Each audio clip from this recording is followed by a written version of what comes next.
G'day everyone, and welcome to this episode. And today we've got my beautiful partner Solreta. How you going, Sol? Yeah, good, thank you. Hi, Barry. And we've got Barry. How you going, mate? What's up? Pretty good, man. How are you? Good. It's always good to connect with you. There's always lots to talk about. Cheers for taking the time to come on again. It's sort of about 7 or 8 in the evening over your way.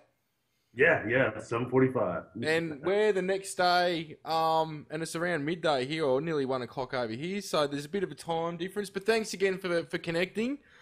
Lately, I got a message. Both Sol and I either got a message or we saw something written somewhere about we should do another show together. So I thought, stuff it, why not? Yeah, we both had people tell us, those shows with you guys and Barry, you should do another one. They're like, it's time. So you're one of the most talked about and asked about guests when we have you on the show. And in my opinion, you're one of the most intelligent people I've ever come across, and your heart's very strong in what you do. So I've always got time for you. Thank you. That's a really nice thing to say. Thank you. I mean, I don't know that much. I've had some strange experiences I can try to talk about. That's about it. It's always crazy shit. But that's the way it is, the nature of it. Now, we're going to go into a few different things today. Some of our recent experiences, I guess, and whatever you want to go into. You've written some stuff down, and so have we. Where would you like to start with all this, Barry?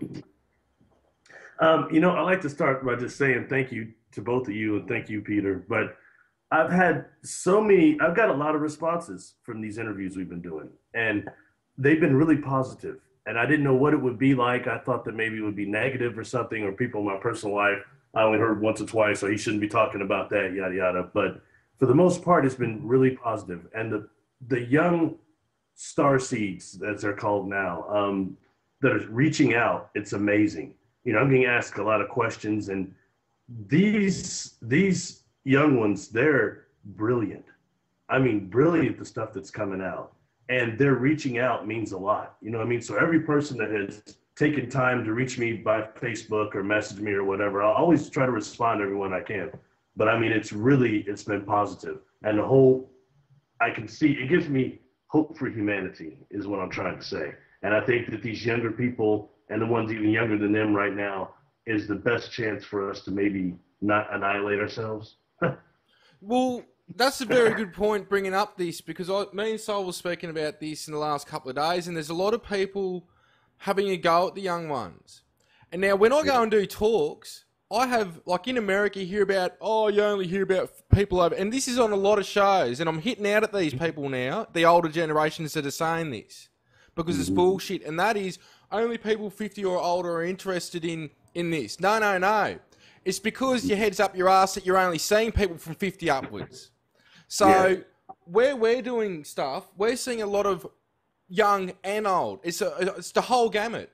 And when I started doing my talks, especially here in Melbourne, going back a couple of years, I was in that frame of mind. None of the young ones are interested because this is what the old ones were saying. But when I came in the talks that I'm doing, a majority of the people are around 20 up to 35. And I thought, this is really good because this shows that there's interest. And I find now that there's more young ones than there ever has been interested in the phenomena, in the Illuminati, in UFOs, whatever people want to go into. And even though it's more entertainment to them, at least their minds are open and they're looking into these types of things. So I think it's a very valid point that you're making. And I just want those young ones out there, even though they might not be able to get to a venue and they're watching shows like this, thank you for your interest, because this is where the change lies. It's with the younger ones, and I'm 31 myself, and she's a couple of years older. He's forgotten how old I am. You're 34. 34. I know you're 34, but I like to call her a cougar. Also, like with the young ones as well, I think that there's such a strong starseed nature in them, and such like a courage and like wisdom of the self that they can't just have, mass media stuff fed down their throat, spoon fed. They understand and they're awake. It's not that they're just going to believe anything and everything. So they are on the search and they are looking to connect the dots and find out what their connection is, to others too. I think to add to that, they're sick of those researchers and the people that go, oh, look how big this craft is, and we did an analysis of this, like just stuff that maybe in the 60s and 70s and 80s was okay, but now I think we're above and beyond that sort of. Well, we're bringing it down to personal experience as well, and that's the thing that's shifting and changing and bringing more awakening to, this whole field and paradigm, is that we are actually talking now about the personal experience, not just like in the sky, but also, interaction with the beings. I think there's so much to be learnt with our interactions, and also the teaching with the beings too. I know when my oldest daughter, who's now 14, when she was about age 5 or 6, used to talk about going to fairy school at nighttime. But not only that, there was other kids around the world that were talking about the same thing. But it wasn't just that they were learning in this so-called fairy school, which who knows if that's just in the, the elemental realm, or if that's like, within the ET realm and that. But they were also talking about things that were not just in Australia, but, in the States and different countries. There was things that were mirroring, in each of their conversations and things. And there was a few other kids connected within the class too that were talking about the same things. And you just think it's not just learning, because they were saying they were actually teaching there too. So there's a soul component that they remember, from these other lifetimes, and a, part of their spirit that knows that they are more than what they are here physically. And I think that's why a lot of people resonate. No, but I think that's why a lot of people resonate with both of you, because you and Barry have got a connection going back past lives, and I think future life stuff that's going on. And this is what a lot of the young kids have. They have total recall, like the amount of recall that friggin' Barry and you have. I've got glimpses and flashes and knowledge, but not like you guys have got with what you've got going on in terms of the friggin' detail that both you and Barry go, especially that Barry goes into. I guess both of you go into so much detail and stuff like that. So but that's why it's important to connect up with other, star seeds, because talking with you, Barry, it's such like a springboard effect for me, and it's awesome because it forces me to like remember more of my soul memories, and it's like the more that I talk to you, the more images I get, the more flashbacks I get. She'll talk to you, and as soon as you get offline, like within a day, she's telling me all this other shit that goes on to it, and it's like you're activating parts in her as you're saying stuff, and she knows it with you, but it's like as if after the energetic effect of you saying that and her talking about what she's saying at the time, gates open up to access more of this stuff. And I know you all got the same thing too, because you've said the same thing similarly with talking to us. Well, I mean, for one, I didn't know I was one of those people that could do that for a long time. I was so busy hiding and making sure I didn't let any of this stuff come out that I didn't think that this would be a way of helping people that was outside of the career I had chosen. You know what I mean? So that means a lot. I really appreciate it. Thank you. And there's a certain self-confidence component, I think, that comes with all of us experiencers to a certain degree, because I, like all the other experiencers, can't really prove anything. You know what I mean? I can't prove what I've seen or what happened to me. I fortunately don't have scoop marks and all that type of stuff. But still, that doesn't take away the experience.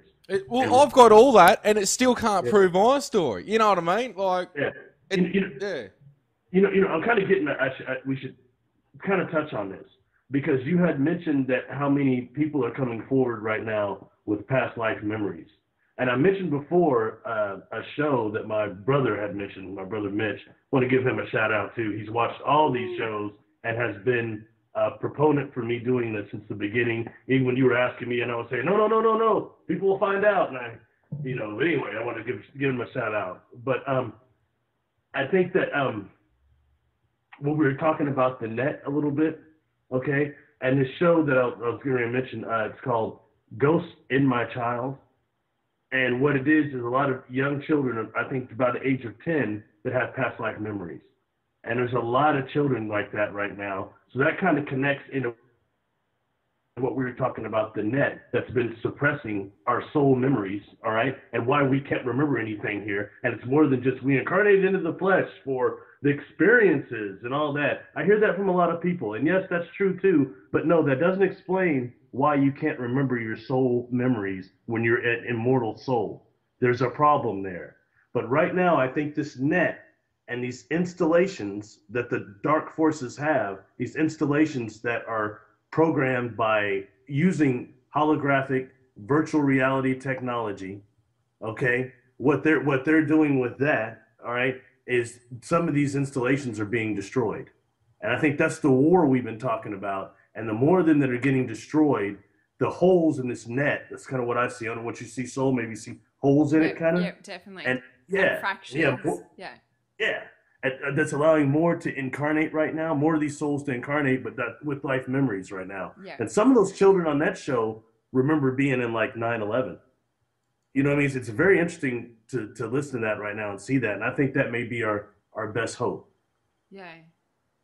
That's hardcore. Also, some of the information I've been getting to do with the net too is because I refuse to think that that there's just one way that everything's going to go down. I like to kind of look and search for answers, and even though people talk about that there's this net over the world and there's nothing that we can do about it, I like to think that that there is something that we can do, even if it is just within our own being.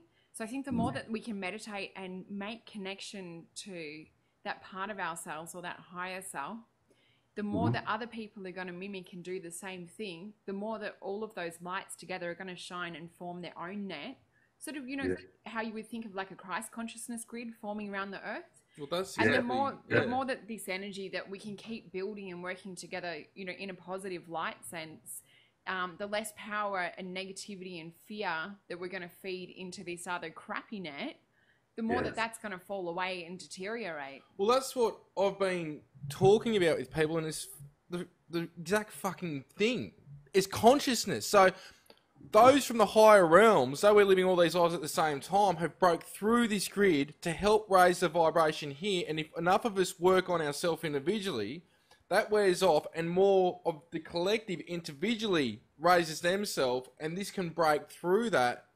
Because the grid is at a certain frequency, and when you've got higher frequencies come here, adding to the conscious grid, raising that frequency, it will eventually break through. This is why I think it's important. Well, in one reality, we've already done that. We've already done, and I've seen it already done. It's just we've got to go through, and even though in another reality it hasn't been done, so this is where, what program do you want? And I think it's important you say this because there's been somebody lately that's famous in the field, I won't say names, so eventually I might have a dig at them, scaring the bejesus out of everyone about this grid and saying how everything's going to shit. And I think it's therefore feeds fear into it. And I think they've got a great responsibility at their status about trying to have a balance with what's going on here, because we need to remember that we're the ones within our own power, and being individual, we can create other realities, and as I say, it depends on the program you want. So I think it's important that both of you have brought up this net, because I wanted to add that in. It's going heavier than this. I see Spirit is just taking us there right now, and that's cool, because this comes up to something, okay, and this is something I can say, although none of my experiences have been negative, I've been very blessed and protected, all right, but I'm very much aware of the dark forces, all right, and the amount of people that are coming forward to me that are younger and are having experiences that are being attacked is alarming, all right? Not just abducted, but attacked. Yeah. Several people have come forward recently and told me about this, all right? So this brings up something that Spirit has been bringing to me in the last couple of weeks a lot, which is what the negative forces are doing, and being able to see it quite clearly in a way that's really, excuse my language, it shocked the hell out of me. You know what I mean? I thought I knew something, but not like that. I didn't realize what the forces of light were dealing with in terms of insidious behavior. You know what I mean? There's a reason why I didn't like knowing when the alliance, the intergalactic, extragalactic, interdimensional, cooperative alliance told me that what we would call, I guess, the Federation of Light and all these names I hear were getting their asses kicked. In this solar system especially. And that's why this place is like this, a prison planet like that, okay? But I didn't understand why. We're dealing with beings that are dealing with love and peace, and they're not thinking about insidiousness, not the way you and I are like dual to a certain degree. Because let's admit it, Source, the creator, is bipolar. That's just how it is. Yeah. Exactly, Yeah. So, anyway, sorry, I'm getting off track. But that brings up these negative things that have just been shown. All right, and it's really blown me away. And you and I have communicated with it a little bit. I try to stay away from some of the conspiracy stuff. I don't know all that much about it, but I try not to get absorbed by it. But this is nonetheless what it is. And I know other experiencers like you and others have had a lot of government interference and things like that. This tag ties into this. And it's a thing that you and I have been talking about, that super soldiers, Yeah.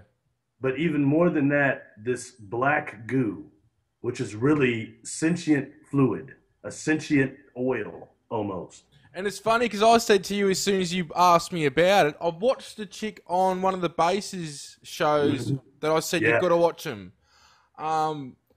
I highly recommend the Basis series, which is where I found out. I found out about it through Mary, and then I got onto Anya Briggs. And, you know, you've had James Casbolt and all these other people on it. And it's a great series, mainly with super soldier stuff. So I highly recommend Miles Johnson and stuff and all that. But I've got that type of thing going on. And I think a lot of experiences have a super soldier component to them, because it's almost like they're a double spy, not just for their crew, but to get the information and play a part in it and then relay it back. But I think there's times when it cuts out, it's almost like it's got to be part of what's going on. But it's good that you're bringing up this being attacked, because I've been getting smashed. I think everyone gets smashed every now and then. I think it's ignorant for those in the field to be saying everything's love and light, because they've got responsibility when they're being looked at by other experiences, wanting somewhere to go for information and for help, because they've got no one else to turn to. So I think those that are saying it's love and light have got responsibility to pull their head out of their backside, because it is a two-edged sword. Yes. Not to dwell on the negative, but I think you have to be aware, so you know when, or you've got an idea when this stuff's happening, so you know how to counteract it or fight it. Because, like, it's serious too. Like, it's not just that. Like, I know from my own experiences, and I've only really had one negative thing that was really, really hard to shake, and it was presented in the typical grey-looking, you know, type beings. Although looking back on it, I see that it's probably more a government type thing. Inflicted more as a psychic attack. So this was probably going back, say, probably 10 years ago. But what they actually did was tap in or tune into my energetic signature or frequency, and then, you know, do like a lot of thought transference, really negative stuff. So much so that it was almost the voice being projected from within my head. I knew it wasn't my voice. I knew it wasn't my thoughts, because I'd never thought of the things that they were projecting. So it is like a lot of mind control, you know, type technology, but it does work a lot on the energetic components, as in you can feel them energetically trying to alter and work with your energy. But the one thing that got me out of it, because I tried everything, I tried, you know, all the different names and sayings and things that they say to say, and, you know, the clearing, the smudging, whatever, you know, all of the love and light stuff, nothing worked. I couldn't clear it. The only thing that worked was actually energetically going in visually and manipulating my own energetic frequency or signature. Say, you know, that I look at it and I saw that my signature was like a sphere or something. It was then to manipulate and change that into a Merkaba or, you know, whatever shape, just as long as it was different from the original frequency that they hooked into, because that's what it was like. And I looked at I was doing, you know, symbols of light and things like that back then. And I looked at it when the attacks started to happen, and it actually changed to really AI kind of alien symbols. Like the whole, I guess it went from an organic component, the look of the symbols, to a really AI kind of alien structure. It wasn't me, the writing that was coming through. I could really see it coming through in that way. But as soon as you can get them to be thrown offline by changing your energetic frequency pattern, so it's just like changing a radio station, that really helps to just dispel and loosen and free yourself from those hooks or those reins that it feels like they have. And then it's really about building up your own confidence again, getting rid of any negative beliefs in that. So as long as you can kind of loosen them and then start to build and work with yourself again, that seems to be a way to unhook them. But just also for people to know that there is light at the end of the tunnel in regards to, you know, attack type stuff. But really, Or you could do what I'd done the other day with the reptilian, and I said, wait till I get out of body, I want to kick your ass. And that's exactly what I did, eh? But I don't recommend everyone having a go at that. But I'll tell you what was interesting. I was going to say, also seek someone who's, specializes in ET negative attachment removal, things like that. Things like the crystal dreaming programs that are run by Ryam and Shakan here in Byron Bay. They're really good at letting go of negative ET attachments, things like that. That helps. We can probably post some links to that later as well. I think it's really worth mentioning also that a lot of these attacks are not just coming externally. They're getting abducted and taken. And there's a method that the Lords of Light have always used, which is projecting through the pineal gland and manifesting through the pineal gland. All right. And what these negatives have done, they're starting in our minds as negative thought forms. Yeah. All right. And then they're finding a way to get out and using our own pineal gland as a wormhole, which is exactly what it can be, a micro wormhole. And they're manifesting into our own third dimension through us in that way. Some of them, and that winds up turning to be an abduction externally that really started as a thought form. Yeah, this is just shit that people need to hear, because I've been telling people about this exact thing lately, that there are these negative thought forms that will do this. And this is the hardcore stuff, because it's where I've been talking about the Elohim or the Anunnaki.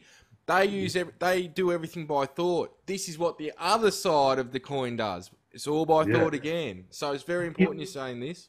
We talked about the Keys of Enoch a few times. There's a picture in there, at least the older copy that I had, that is a gentleman I posted on Facebook before. He's sitting there and he's got his pineal gland is going out, the light is, and there's what appears to be a Siddhartha almost meditating there. All right, a Buddha of some type or something. But anyway, what that is supposed to be one of the Lords of Light, and they're using that same system there to actually manifest into our third dimension. All right, and that's a technique that was coming from the forces of light, just like the virtual reality was. And I didn't understand when that helmet we've talked about before came down. It was too big for me, but it was giving me a frame of reference. And they won't say much, but they said that what it was, we wouldn't be able to communicate with you. It's a pure conscious ship if it wasn't for that. All right. Yeah. But they also said the dark forces have perverted this technology. I know what that means now, but I couldn't actually put it together until I started reading somebody like, Dr. Carla Turner was a good one. Mm-hmm. Her deal Into the Fringe and also Masquerading Angels. Oh, those are wonderful books as far as revealing this virtual technology, holographic, that's been used to deceive humanity for a very long time. That's one of the major components to getting over on us is that. But not just that, that's what's keeping us asleep too. We touched on this black goo thing a little bit. Yeah, that's what I was about to say. We'll get back into that now. Some of the people watching this that might not know about this, as I said, you can go. Is it Sarah Adams, the chick that spoke? If I've got her name right, I'm not sure. On Miles Johnson's basis, that spoke about the black goo. The video that you posted. Her name was. I think they posted her name as Rachel, something like that. Anybody goes to YouTube. Yeah, all right. Yeah, I might have it wrong. So there's somebody else on Basis 18 that should be watched too. His name was Alistair, and he was from Great Britain, I believe. I think Mary sent me that one a while ago. Yeah, he does a few of them. I posted him too. He does a few of them, but what he says is very interesting. Very interesting. And people can sort of know about this from the X-Files. They might have first heard about it. And what even spun me out was that you got super soldiers in X-Files, and I'm watching it, having flashbacks of all this stuff going on. How didn't I even pick up on this, or how do these guys know this? So we'll go into the black goo, Barry. Yeah, well, if you look like Clifford Stone and people like that say, and Chris Carter too, that first season of the X-Files, the first one, is a lot of serious stuff is given out there. People that remember the X-Files, their eyes would turn black sometimes, and that was actually what they were saying that was the Greys in their organic form and a nano type of technology. All right. So what the black goo supposedly is a sentient type of oil. All right. A sentient fluid, more or less. It looks like oil that has the ability to take over the nervous system and start kind of brainwashing people to a certain degree. All right. And my understanding is it also gives enhanced clairvoyant abilities also. All right. And I look at TV a lot trying to put a frame of reference with something. And I see this black goo coming up even more than just the X Files. I haven't seen the new Prometheus, but I hear it's on there. There's a Star Trek: The Next Generation where Tasha Yar died. She was killed by a thing called Armis. That was called. The name of that episode is called "The Skin of Evil," and he is a type of black tar goo, and that just keeps coming up again and again. Another one too, like a metaphor, is Dark Skies, the actual, not the series, but the season was out in the 90s. I've been watching that lately, and there's almost like this spider crab alien that goes in the mouth. But when it takes over, the eyes get a flash of black every now and then or something like that too. Even though it's not the black goo, what you get from it is very similar to what this thing's doing. Yes. And apparently the greys, these black goo can get into the greys and control them like we're being controlled as well. So it's not just it can do it to humans. It's other alien races this can get into as well. This goes into another thing because I thought that maybe this black goo was more of a government project, right, and government related. But now I've come to find out that this sentience is a being itself, and it's part of this net. And I try not to focus on that, but I didn't think about the various components that this net must have. All right, neither did I think about these traps that are designed for immortal souls to wipe us clean and send us to a prison planet like this. I didn't really want to go that deep into it. All right. But my understanding that this sentient oil, the sentient fluid, is part of the net and it takes over. And I've heard a lot of mediums and clairvoyants recently saying that they've seen this black fog type of thing coming over Earth and coming over humanity. And I believe that's exactly what that is. And it's part of this net and another trying to sustain itself, trying to revitalize itself. And let's go in a little bit more into these immortal traps, all right, for immortal souls. We talked on the last episode about something that John Lear had said that I found very disturbing. That was back in the 90s. He said, don't go to the light. Don't go to the light. It's a trick. It's a trick. But I didn't know what he meant. But I was like, man, I've worked with the light so many. I prefer the name light warriors, not light workers. But anyway, I've worked with the light and I've dealt with light beings. And how could he say something like that with all the other information he's given out? But I didn't understand, all right, that when we leave our bodies, if we're not being escorted by our seraphim and our guardian angels, I'm pretty sure, all right, you start going for the light. And there's another type of light. There's two light we described before, Peter. It's like the sun, the light of the sun is the living light. That's life-producing light, all right, with heat. You've got the light of the moon, which is more of a cold light. And okay, but for an immortal soul that's out of its body and hasn't completely joined the Akashic records yet, they will go for this other light, this cold light, if that's the first thing they see. And what's funny is that last time, one of the times I had you on the show, you talked about to get out of the grid, you'd go through a portal, and the sun is a portal. And that's the light we should be going to. And that's coming up. Sorry for cutting you off. I just wanted to add that. That's coming up for me probably, I'd say about 3 out of every 5 clients lately is the sun is a portal, keeps coming up, and then different techniques and technologies to get into that. And it's interesting because different clients have different ways of accessing that sun portal technology as well. Well, I don't know if anyone really knows this is off subject, but the end of Superman, what really happened to him in the end, he went into the sun, I do believe. Did he not? He went into the sun. I haven't seen it at all. That's interesting, though. I'll have to watch that. That's off the subject. But anyway, sorry. But anyway, that I think we're at with that the immortal traps, all right, for immortal souls. And that's one right there. And once we go to that false light, we get there, we get wiped clean, auto-suggestion, till we have submission back there, get sent, but you won't remember that either. It gets sent back here, and sit back here and just keep this. We have to realize that the universe is definitely a soul factory, recycle factory. It's a recycle factory. That's what it is for souls. There's no doubt about that to a certain degree. And most of us can say, well, I think I've lived before, but they don't know how many times. You don't remember, you don't know how many times you've really been here. It could have been hundreds, and you can't remember it. Not cognitively, anyway, straightly. You know what I mean? So that goes to another type of thing that was described by, and this was this gentleman, Alistair, on Basis 18 described this, right? And we've discussed before the cube technology and the resurrection tube technology. Yes, and Linda Moulton Howe's been bringing up a lot of this resurrection technology, and I've been working on a technology lately too, which I've shared with you, the blueprints, which I've actually put some more things to. So go into this, mate, because this is very, I think something people need to hear.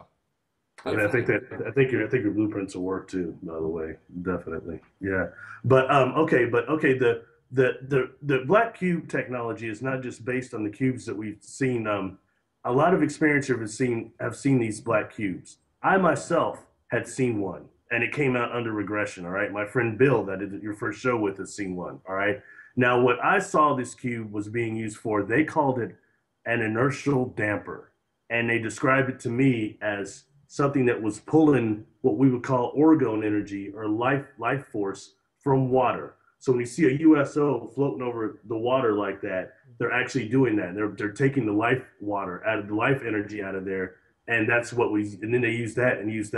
They release that for the anti-gravity on the ship, on the skin of the ship. Okay, and that's what they're telling me that was for. That's the box that I saw. All right, and it looked like it was connected to nanotubes. That's the anti-gravity component. But there are other experiencers, and Linda Moulton Howe that dealt with this, and so did Dr. Turner, that have seen clone bodies, all right, and seen a experiencer, a contactee on a bed, and they'll say something's wrong with this body, and they'll take a cube, this black cube, and use that to transfer the soul energy into one of these clone bodies, all right? And that brings something else completely up, which is the tube resurrection technology we were just talking about. So we know it's connected to that in some way. So it wouldn't be much to think of this if it was done by the forces of light, by the higher beings, the loving beings. It wouldn't take much to pervert that technology like they've done everything else, would it? Mm-hmm. And why I bring that up is because this guy, Alistair, had mentioned this, and it really tripped me out, all right? But he had said that for these super soldiers, all right, first of all is the bodies that are designed don't have souls in them, of course, but they're designed on a frequency that emits a certain type of light that will attract an immortal soul to this body. The same way this false light we just talked about, all right? And once they get close, and this gentleman on maybe video 2 that he puts out there, Basis 18, he's got a diagram of this machine. Looks like a circle with these tube technology coming into it. He said once the immortal soul sees this body and starts going for this body, and when he gets close to it, this machine traps it by electrical shock that always comes up, basically like Ernest Hemingway getting the shock treatment. You know what I mean? Yeah, but we've seen through Wilhelm Reich's experiments with orgone energy and electricity that there's an antagonistic relationship there. This is a little bit freaky, Barry, because just before you said that, I was drawing... She started to draw this. This is the component that I keep seeing when you talk about the boxes. She hasn't seen that episode either. I've got all of them, but she hasn't. Since we've been together, we've got 3 kids, so I don't get time to watch much. This is like an electrical kind of like microchip thing that I see as a component of going... or somehow being used with the black boxes. These are little electrode type things. The closest thing that I have to relate it to here on Earth is this looks like a microchip. For some reason, this looks like a mini, I don't know, like a little cylinder. There's light or something held within that. But yeah, these electrodes are the things that are like the most apparent when I look at it. But I just see sort of like a graphite colored chip, and there's all other like microchip components like on the background of that. I've just drawn a very basic picture, but I keep getting shown that next to the black box technology. Does You that know what mean I'm getting? does that I'm mean getting anything to you? The picture? Yeah, I'm thinking that's implant technology. I'm totally getting that's implant technology. No, see, It I don't looks have any implants it either. I'm looks not like it. implanted or anything like that in any of my experiences. So that leaves something else. That tagging that they're doing. Yeah. That's a whole other deal going on. This electric shock thing. So basically, this instrument shocks the soul, and then inhabits this super soldier body. Okay, and that's kind of terrifying, don't you think? I mean, but Oh yeah. that different types of immortal traps designed for immortal beings, Yeah. and I didn't think of it really to that level. Now, adversely, I have another contactee experiencer that's been talking to me recently, and she remembers black boxes or boxes too, and she says on the ship I was on, um, they're clear until a soul inhabits them, or they're black until a soul inhabits them. Then they become clear.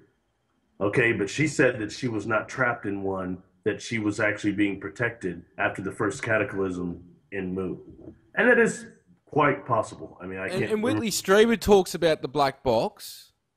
Mhm. I think he might have been put in one, and it was like as if he was in there for eternity. I can't remember exactly what Whitley was saying about it. Was he cloned? What's that, mate? Was he cloned? Was he saying he was cloned? Or? No, it was just like as if he was put in a black box and he couldn't get out or anything, and then eventually he got out somehow, if I remember it correctly.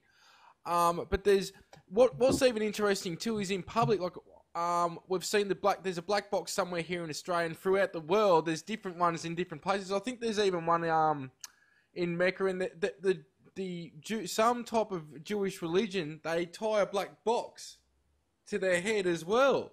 So there's this thing to do with black boxes throughout a lot of things, and I think there's two-way component with it of ways I think you can use it for numerous things, but I think there's two ways, like anything, it can be used either in a service way or a self-serving way. And it seems that like what you're saying is a lot of this is being used for the opposite purpose of what it was created to do, with propulsion or energy and other things like that, but that it can be used for these other things like you're bringing up. Is that fair to say?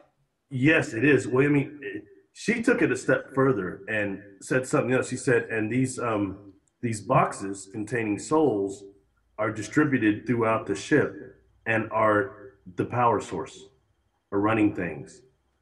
And that there tripped me out a little bit. When we think of in terms of something I told you that these ships have like a fiber optic bioneural circuitry about them.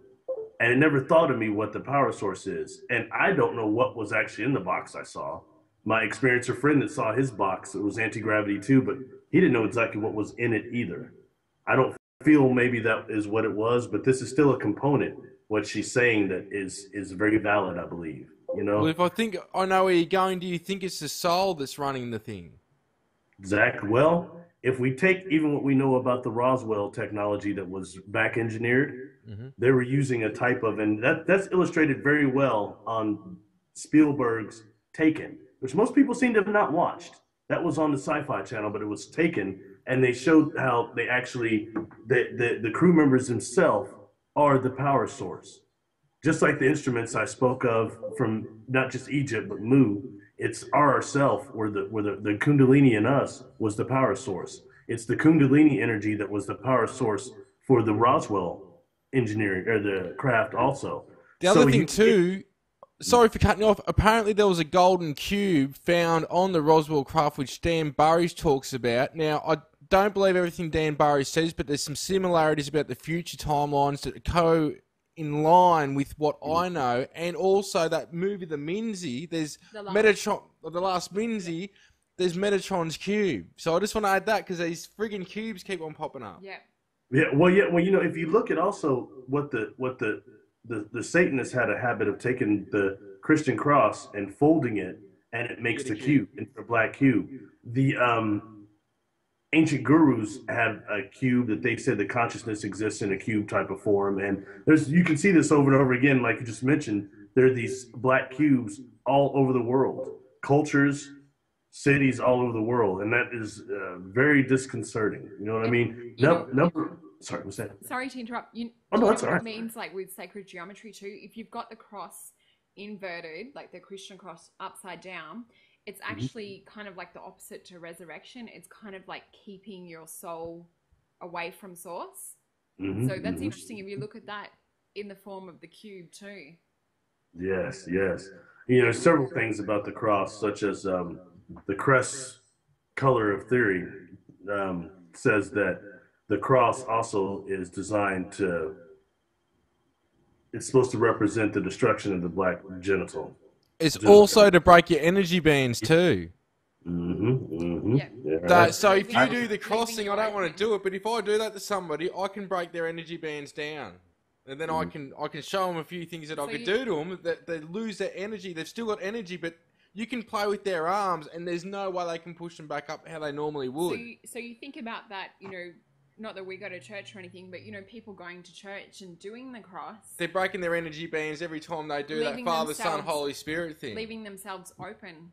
The other thing I wanted to talk about too, with the cube technology and things, I can't remember exactly what we were chatting about, like private chat, you, Pete, and I last time, but I just keep getting shown the image of like a tomb or something in ancient Egypt and seeing like fluid or some kind of like little gel ball type structure or water around these cubes as well, and that having something to do with like the box being trapped or something. Do you remember what we were talking about to do with this? Because this image just keeps coming up to me.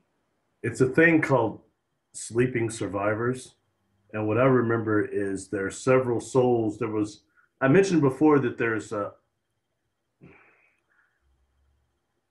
aquifer that runs underneath the Nile, all right, and that the pyramid was actually bringing water up, and that the staff that I've described that was in the capstone was also anti-gravity technology that would bring the water up and it'd be purified through the pyramid when it was out of yearly inundation for the Nile, all right. But underneath that, the Great Pyramid, in that water under there is a gravitational well of some type, and there's souls there. And my understanding is they're asleep and they're trapped. And I don't know what time liberation is and all that, but I think that might be what you're describing. Yeah. And if souls were trapped coming up with it. Sorry. Yeah. Oh no. If they were trapped there, why wouldn't this black cube technology be a part of it to aid in that process? It makes sense, doesn't it? See, I didn't. What do you think if we go a little bit step further, and I don't know what the fuck to do with this or where to go with this, but in terms of, right, we've got the black goo, we've got the black box, what about black-eyed children? I knew you were going to say that. That's cool. You know, it's interesting. That's kind of what brought up the black goo thing, is I had posted something about the black-eyed children. I've long since found that an interesting phenomenon, all right? And I can't by any stretch say that I'm definitely right about this, but I can tell you what I sense and what Spirit's given me about it, all right? Is these black-eyed children are a warning system, all right? And meaning in that from one possible timeline, which is where nuclear destruction. And anyone around my age will remember this. When those Cabbage Patch dolls came out back in the 80s, those stupid things. Anyway, they had an answer that came out for them that was called the Garbage Pail Kids. And it caused quite a disturbance because the Garbage Pail Kids were supposed to be mutated kids from a nuclear disaster. All right. Now, what I'm getting from the black children is that they have seen this. All right. After a generation or two, the radiation has done something to their eyes, the darkness they've seen. And when they really appear to people, if you really listen to the accounts of anyone that's seen them, all right? I've experienced it too. I'll tell you in a minute. You've seen them? Yeah. And what probably the fear, they freak people out. They get really scared when they see them, but they don't do much except for act like a vampire. Let me come in or something like that. You know what I mean? But they don't really do anything. Now, on the accounts in the book that I'd read, there's 2 or 3 people that said they've actually touched one. Okay, and when they touched them, they got sick. A few days later, they got sick with something to me that sounded a lot like radiation poisoning. That's what I'm feeling. I'm feeling like poison seeping in my blood, like as you talk about that. Yeah, and well, I think it's a warning system, and I don't think that phenomenon is going to persist that much longer. Yeah. All right, but that's kind of what I'm getting, and that it's a warning. And some of the people they seem to be appearing to, you know what I mean? People that are important sometimes. Well, it's a good point, because I'll just rattle off two. Brad Steiger, who I'm a big fan of, and he's done like 100 and something books, and some of them have been with his partner. There was two just accounts I'll rattle off quickly. There was a couple or something that was out for dinner, and anyway, these kids approached him with black eyes, and I think the male was like, "Dale, did you see the eyes? They're completely black." And these kids wanted to live somewhere, and they were out for dinner, and they said no. Yeah. Anyway, I think they drove like 40 minutes or an hour or something back home, and these kids were at their house before they even got there. I'm not sure what happened to get rid of them, but then another story. These people had these black-eyed kids rock up at their home wanting to get inside, and apparently if you don't invite them in, they just won't come in. But this was at a place, basically it wasn't a military, it was like a military installation, like how you got military families that live within sort of like a military compound, but you've got them in America and here in Australia. The kids got somehow in that compound, which, you've got the security gates and all that sort of stuff. So it's funny that you've said that, because this was a military installation. I'm not sure about the people's background with the first story. But there's meant to be a telepathic influence that they have that can sort of break down your mental barriers. Why is this coming through? See, we're just to go with it, I guess. But, I've totally, as you two say this, it keeps coming through Rachel's eyes. Yeah. You read the book? Yeah. Oh, I haven't read the book. I know about the story. Helen Luttrell, I believe is the lady's name. And what Rachel was her daughter had, I believe she was blind, and she needed a roommate for college. And they put out an ad, and this colonel answered and had her daughter come and stay with Helen's daughter. And this gal was a hybrid of some type. And when she actually met her finally and her glasses fell off, she saw these eyes. And it's a very interesting deal, but she came from a base, just like what you described in the living circumstances. That's odd. But as far as the black-eyed children, I can't say that they're connected to black goo like I was kind of told at first. You know what I mean? But what was suggested. But I think that maybe that it's that what they've seen and the message that is actually the vibe that is making people, so scared of them like that. Because I do find it interesting that they have the characteristic that they're kind of going along with the vampire thing. Bela Lugosi, you got to invite them in or they can't come into your house. But that's just a myth. So it's something you want to punch out, but then you get done for child abuse. Well, I'll tell you about my experience with them. My oldest daughter and I were shopping here in Melbourne. And it was in Frankston, so I'm not sure if Frankston, the energy and vibration has anything to do with it, but it's sort of a place where people don't really always want to go that end of town. There's a bit of a portal type thing sometimes with negativity around that area. So my daughter and I in Kmart shopping, and we see this kid like run around the corner and followed by another child chasing them. But the thing that we noticed before actually seeing this child with the black eyes, which the kid would have been probably about 14, 15 years old, was the feeling that came with it. The sort of like uneasy, what's that feeling? And my daughter and I just looked at each other and said, did you just see that? And she didn't know anything about black-eyed children or anything. We just turned to each other, said that, and she's like, he had fully black eyes. And he had it wasn't a kid on a shitload of amphetamines? No. So he had it was interesting because the color of his skin was so pale and so white, you would think that he would, genetically have red hair, but he had the blackest hair and he had the blackest eyes, and there was just this really, really uneasy kind of like energetic feeling around him, and it was the effect, like his aura felt really big and influential, which you get, with some healers and you get with other things. But this was the opposite feeling of that. It was kind of that fear, uneasy, something's not right there. We instantly just put up protection. But yeah, definitely an interesting experience. I didn't think that I would get to experience, that sort of thing, because I had heard that it was more rare. Yeah. But this was going back a few years ago, maybe 3 years ago now. See, there's like a time frame when these encounters like increased. That Yeah. kind of gets me right in that thought too. And I'll say something else. I think this is separate from something I'm hearing a lot about now, which is the Hat Man Yeah. and the cloaked individuals. I believe that those are more demonic. All right, I believe those are negative inorganic beings that are being allowed to manifest into the third dimension through the fact that what we have the morphogenetic field, which is kind of what Yoda calls the Force, but the field here on Earth is so negative, one of hate, war, murder, all these things, that these beings are using that morphogenetic field to manifest here. And the ones that I described before that I've seen attack people, the shadows, it looked like two types I've seen, spherical and more oval-like, all right? Mm-hmm. And when I saw one attack someone, it was from the crown chakra, and it stretched down to the root chakra. Yeah. A lot of the way David Icke describes, and Credo Mudawa describe the reptilians attaching to the lower chakras in the like shadow a harness. But I think the more that this field grows, these shadows are able to manifest into forms we're more familiar with.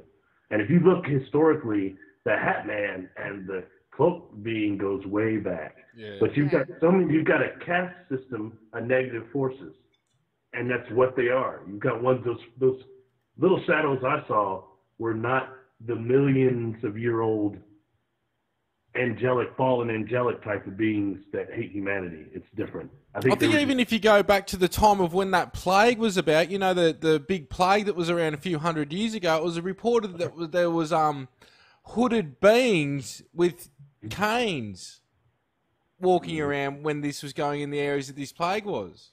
Yes. It's I guess I say food for thought, if nothing else. Mm-hmm. And I base the black-eyed children. No one's actually been hurt by them yet. Have you ever heard anyone been hurt by them yet? So no. I personally haven't. If anybody does know and they've seen this, just contact us and let us know. But out of what I've heard on them, I haven't heard of anybody being hurt at all. Though I have heard, you just don't want to let them inside. But why is that? And if there's that bad, who's lived to tell the tale? I don't know. But there is definitely an uneasy feeling that came with it. Actually, the experience. To recorrect myself, I have heard of one story where they were let inside. And the homeowners left, and when they came home, the house was apparently trashed, but that was it. So, which can happen with normal teenagers too. Yeah. Especially ones that are lacking irises. Anyway, I think that's the warning system, though. That fear. I think that's what it is. Yeah. I think it's a warning system for us that one timeline we don't want anything to do with. And I think as so many seers, a lot of us are seeing different timelines right now. Yeah. Other things happen. And sadly, most of them are fairly negative if the young people don't kind of keep coming forward like what's happening now, or we have some type of visual divine intervention where everyone sees. It doesn't take much for one of these Legion ships or motherships the size of what we've seen come into our atmosphere in the third dimension. It's going to change everything here. Yeah. Not quite like Star Trek with the Vulcans coming down and going like that, but it would be just the sight of it itself. That kind of ties into this video we talked about a little bit. It just got you a little bit blurry because we can hear you. You haven't cut out, but it's got a little bit pixelated at the moment. What's the title footage. On that? What does the title say? The Kill Shot. Oh yeah. Ed Dane's one, is it? Yeah. And that's free on his website. If you go to his website, you just pay the $2 for shipping. But it deals with the solar flares quite a bit. And it's, I don't want to say it's all right, but I've been hearing him for about 20-some years. He nails a lot of things as it goes, Oh, Barry, speaking of different, how you were saying that everyone's getting, different insights and different, parts of things as well. I just wanted to go a little bit into an experience that I had last night. So just going off to sleep, I was aware right before I fell asleep of kind of like an angelic white being presence that was in the room. I wake up probably around 1:38, I think it was, and I see this angelic presence in the room, and they're telling me to remember something that had happened or that they were teaching me in a dreamlike state. So I've just written some notes. So they were showing me how to tune in and take me into a frequency between dimensions. So it wasn't like an interplane, it was somewhere else. What they showed me was like geometric pastel opalescence colors. And they said that it was a wave particle frequency that brings everything back to a subatomic structure. But what they were also showing me was that you can actually project yourself into this and go offline or hide there if you need to. And also that it can be healing and regenerative. Have you heard of anything like that before? Kind of, yes. My understanding, like between dimensions to a certain degree, I know there are wormholes and things like this, but overall, like between like the multiverse and us, the next universe, there's like these corridors. There's like a corridor, and the corridor that's making sense to me. Yeah, the corridor is like neutral, so that basically we don't annihilate ourselves.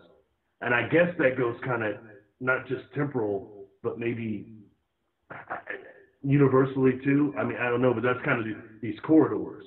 You know, honestly, oh wow, okay, this is coming through. This is gonna sound corny.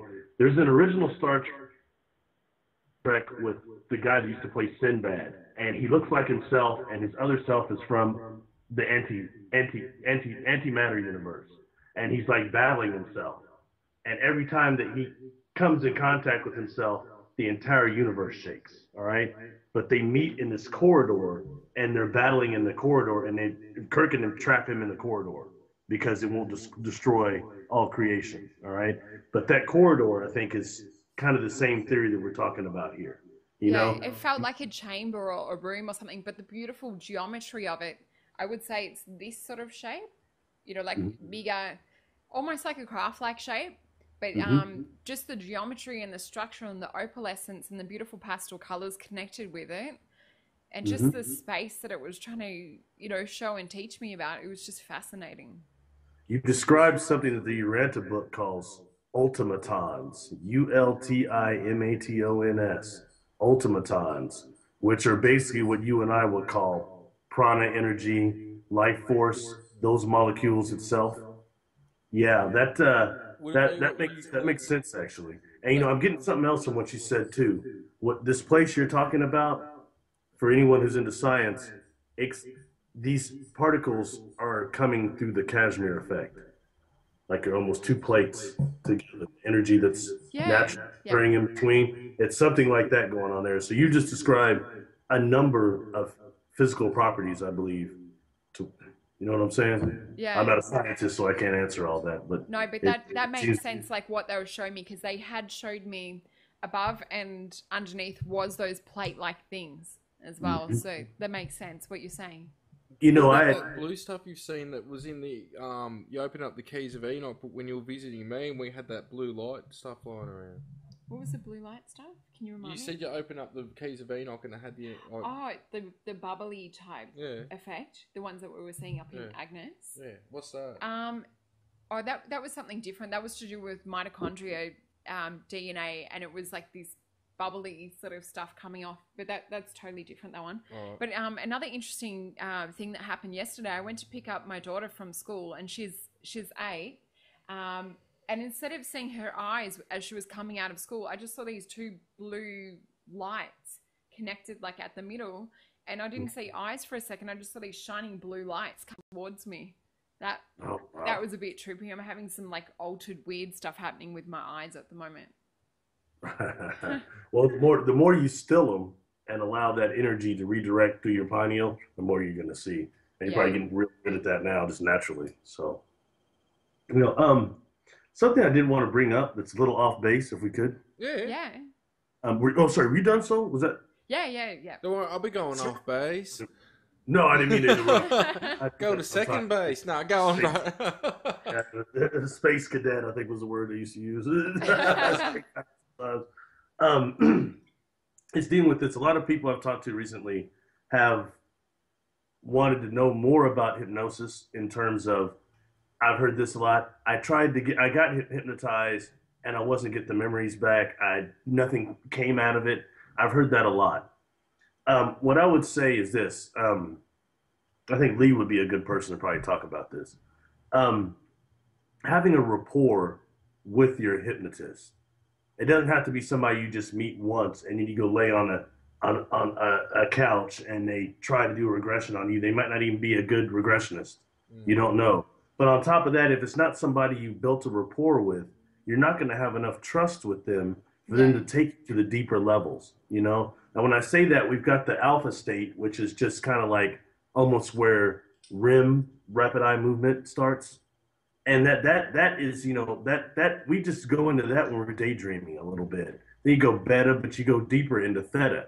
I had to go into theta to get my memories back. You know what I mean? So I would advise people, like my hypnotist, it was cool because one, I was spirit set up that I was going to meet her at 3 different ways. Okay. And she was kind of attractive. That made it easier too. Sorry. Anyway. I thought that would make it harder. Her voice is quite soothing, you know what I mean? No, but seriously. Oh, Barry. Come on, man. Stop make me laugh. Anyway, but getting to know your regressionist a little bit, meeting them several times, having a few meetings with them, telling them what you're looking for. Like for me, I very specifically wanted to know what the beings looked exactly like, what their names were, and what the technology was like. So I gave my hypnotist, regressionist, had a script to go through, what I wanted to know. Make sure they record it. Make sure you can videotape if you want, like you did yours, Peter. You know what I mean? That's how we met anyway. My regressions were so tripped out, man, I just jumped online. I was like, this had to happen to somebody else. And you had just posted that. You know? I found you on Twitter, of all things. But anyway, I just want to throw that out there. Just getting somebody that they're comfortable with. That's a very valid point. I was always skeptical about getting it done, and then I came to the point where, all right, just, you know, there was enough synchronicities that led me to it, and it was always going to be 2 people. It was either going to be Mary or Dolores Cannon, and as fate had it, and as I was connected with Mary, it just fell into place, because a lot of mine is, I know that there's a lot of missing time stuff, but more of it at that time was conscious memory, until later I find out this whole new stuff that had been going on for, you know, the whole time. And then, as fate had it, again, I met Lee and I built such a rapport, and I ended up living with her for probably 3 or 4 months or something like that. So there was that trust there. And I think because of that, she could go as deep as she wanted to go. And there was a lot of information. Some of it I've had to keep private for safety reasons for people that are involved with me. But I think that's a very good point. I think the same with you. You've had Mary and Lee do the regressions. Yeah.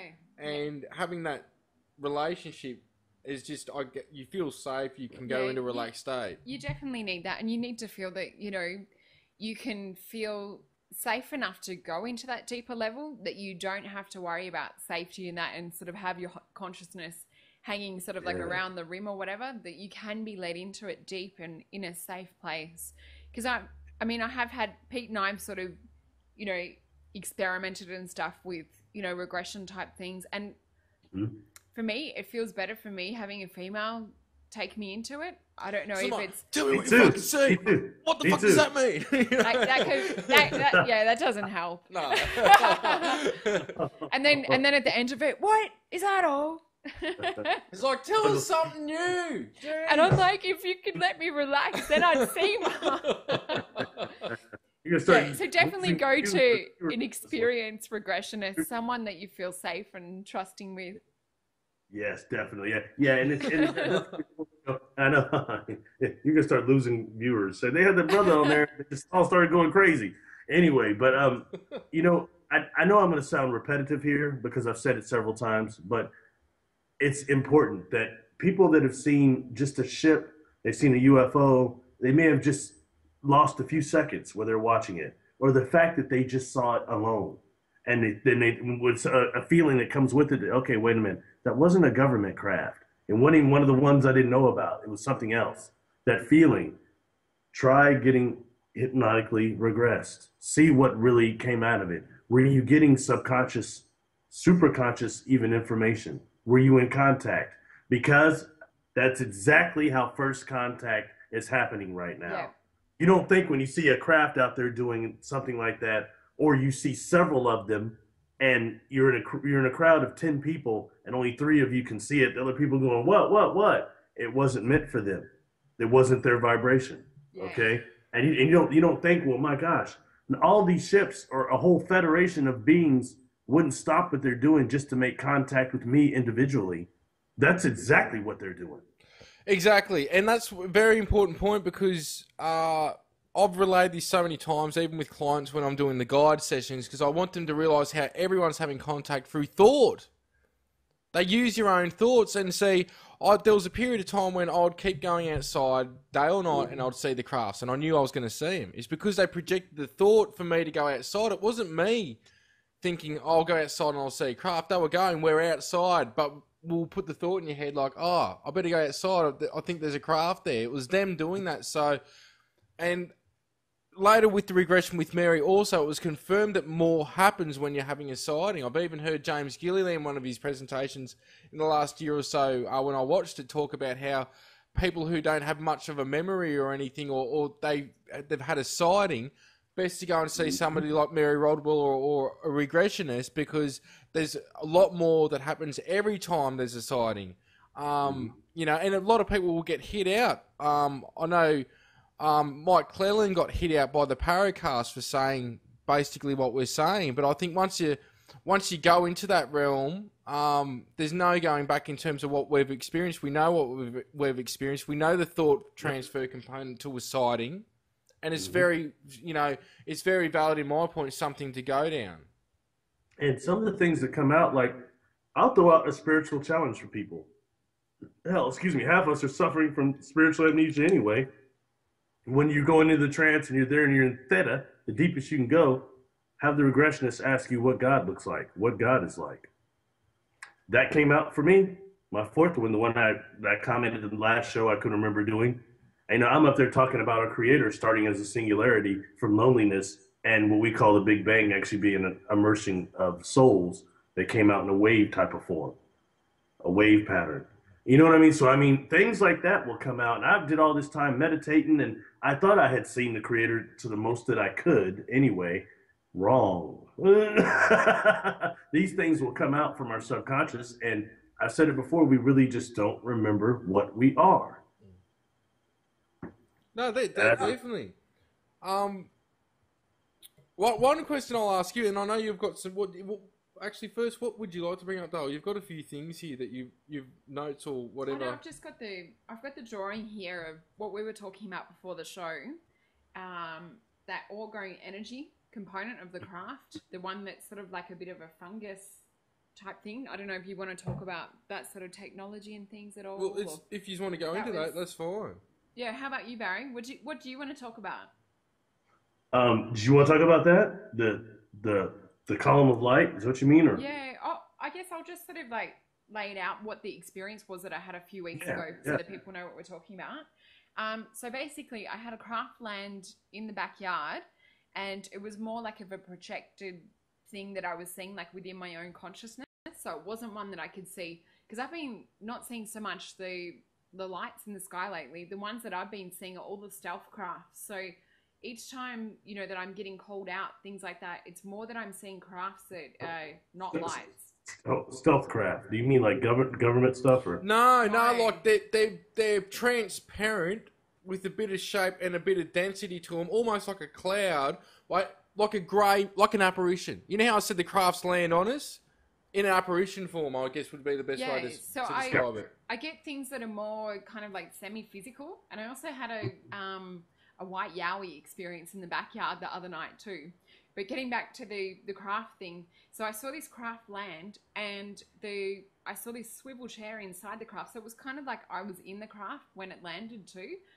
So it landed on me, and I saw this being swivel around in a swivel chair and just sort of sitting there laughing at me. As though he's kind of laughing in the sense of it's like, we're one and the same thing, if that makes sense. So he looked like one of the characters or the beings that visit Pete, and I've experienced contact with as well, which Pete calls Pooh Man. Well, Giles did that, and I was like, well, that's the best thing you could probably friggin' call. Mary's asked them to come up with a better name, but they haven't got one yet. But this being was sort of like a different colour race to these beings. He was more like a combination of the ancient ones that we see that are like the Elohim, so the tall white beings. So he had components of that genetic makeup, looking sort of like a white, grey ash color, really pronounced cheekbones, looking like E.T., but like a whitey ash color. Yeah. So he turns around and was he wrinkly? Yeah, he still had like the wrinkly folds and that around the like head. Pooh. That's why we call him Pooh Man, because he's got the wrinkles like Pooh. You know, like just these. But it's weird. There's these folds. They've even got mouths and a nose, but because of the folds in the skin, unless he moves the muscles, because it's real wrinkly, you don't see any of that definition or. It was more like I didn't sort of look at the mouth so much, but it was more like the conscious projection. So he was showing me this component, or this is just a quick sketch that I've drawn here. So this kind of looked like a pink color, but there was these like, I don't know if you would call them like, it's like an organic technology or component like you see in a mushroom on the side. But he showed me the word like all-grown energy connected with this, and it had like a soft pink color like you would see on the underside of a mushroom. But yeah, he was just laughing at me, just showing me that image to get it, but also with the component of pink like a mushroom. That's pink. That sort of pink. But yeah, he was also showing me and telling me that I knew how to like operate and fly these crafts at the same time. And he's sort of laughing because it's like, not that he's saying that, you know, we're dumb being here or whatever, but it's just like, you know, don't you remember who you are? You know, in that sort of sense, like a lot of us know how to fly these crafts and operate these higher forms of technology, and some of them aren't even higher forms of technology. It's what we on Earth would say is stuff that's lower than us, when really it's not. But it's more like, you know, working within the elemental realms and things like that. You know, I think that's very worth touching on also. You know, some of the experiences you just described, some people listening might not understand, because they don't understand that like a lot of this contact is happening both astrally and physically. Yeah. And if you reach out telepathically and try to communicate with these beings, you will eventually get a response. It may not be the first or second time, and it may be like, for me, it's not going to be right then either. It may be 10 years later, you know what I mean? But nonetheless, there's a reason why communication is happening like that. One is, trust me, when it happens physically, like it happened to me, it will destroy your life. Oh yeah. And I mean, most people, you know, it's odd. Like some people have come forward and said, "Man, you've been my friend for years. I didn't know any of that stuff about you." Hell no, you didn't know. I was hiding it. It's bad enough you knew I like Star Trek and Doctor Who. You know, good old Doctor Who. You're gonna get criticized for just being that alone. Let alone actually saying you've seen a UFO. Then people are gonna talk about you. And then you get like us, oh gosh, I've been on a couple of them. That makes it, that goes over real good for conversation and coffee, I'm sure. You know what I mean? But anyway, but what you described was astral in that way. And you know, when I was younger, some of my experiences were kind of physical, but a lot of them were in dream state. I was waking up like in that mystery school, or the, you know, things like that were not totally tangible. Yeah. And for me, that didn't cut the mustard. I didn't want to be part of the control group. I wanted to have somebody I could tell people, okay, this happened to me, because I knew it was real. And they were giving me definite ways to show that it was real. I was definitely getting, right? But yet, being there physically was not the same. And I'm telling you, on least the ships, these higher ones we're talking about, people just aren't going to make it there long. Both because of the dimensional difference, to the atmosphere there is slightly off, and we're just not going to make it there that long. And I don't know, when they've been in the space-time continuum, like my missing 4 hours my first day, I may have been there for weeks. I don't know. But I don't think I could have made it much more. You know what I mean? But going back to that, okay, the picture you just showed, all right? There is, on a lot of these ships, there is a column of light in the middle that you just drew there. And this is sort of what this looked like as well. It was right in the center of this kind of circular shaped disc, but it was a power source for it as well.